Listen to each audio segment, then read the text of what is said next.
Long before roads were carved into the land, and before clocks ruled time, there was a hidden village deep in the heart of ancient Africa. The village stood where tall trees touched the sky and the earth breathed through red soil. The people believed the land was alive and that spirits walked beside them, unseen but always watching. Once every year, when the moon became round and bright like a white drum in the sky, the elders announced the sacred night. It was the night of the mysterious tribal ritual, a ritual so old that even the oldest storyteller did not know when it began. It was said the ritual was a bridge between the living, the ancestors, and the spirits of the land. As the sun fell, the village changed. Fires were lit in circles, not for warmth, but to guide the spirits. The air filled with the deep sound of drums, slow at first, like a heartbeat. Children were taken into their homes, for this night was not for young eyes. Only chosen men and women, guided by the elders, were allowed near the sacred ground. At the center of the village stood a giant baobab tree. The people believed it was older than memory, and that the spirits lived inside its thick trunk. Beneath it, the ritual would begin.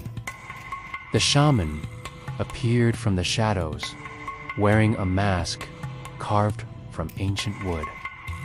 The mask had no smile, no anger, only calm eyes. It was believed the mask did not belong to any human, but to a spirit that chose the shaman as its voice. Around the shaman's neck hung bones, beads, and feathers, each holding a story of those who had passed. The drums grew louder. Feet stamped the ground in rhythm, sending dust into the air. Dancers moved in circles, their bodies painted with white ash and red clay. Every step was a prayer. Every movement spoke to the ancestors. The shaman raised a staff toward the moon and began to chant in a language older than words.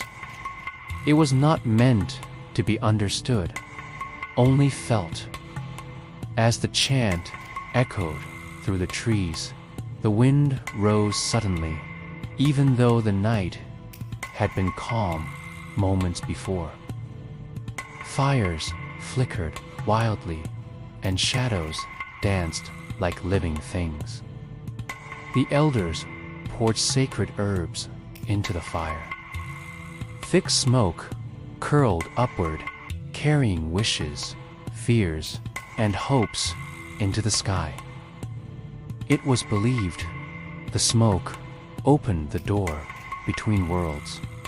Then came the moment of silence. The drums stopped. The dancers froze. Even the wind seemed to hold its breath. In that silence, the chosen ones felt it, a presence. Some felt warmth on their skin. Others felt tears fall without knowing why. A few heard whispers calling their names. The ancestors had arrived. The shaman stepped forward and spoke questions on behalf of the village. Would the rains come? Would the land stay fertile? Would the people be protected?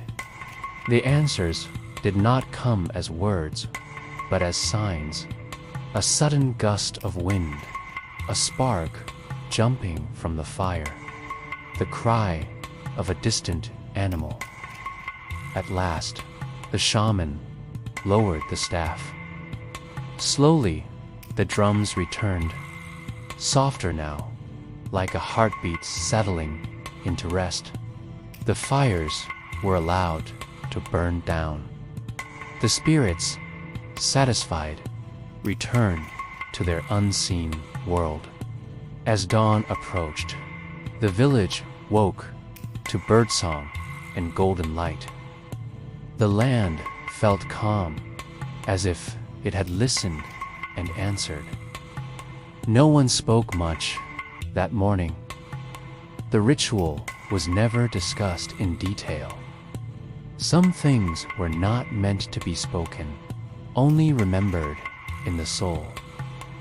And so, year after year, under the full moon and the ancient baobab tree, the mysterious ritual continued, unseen by the world, but forever guarding the people who believed that the past, the present, and the spirit world were forever connected.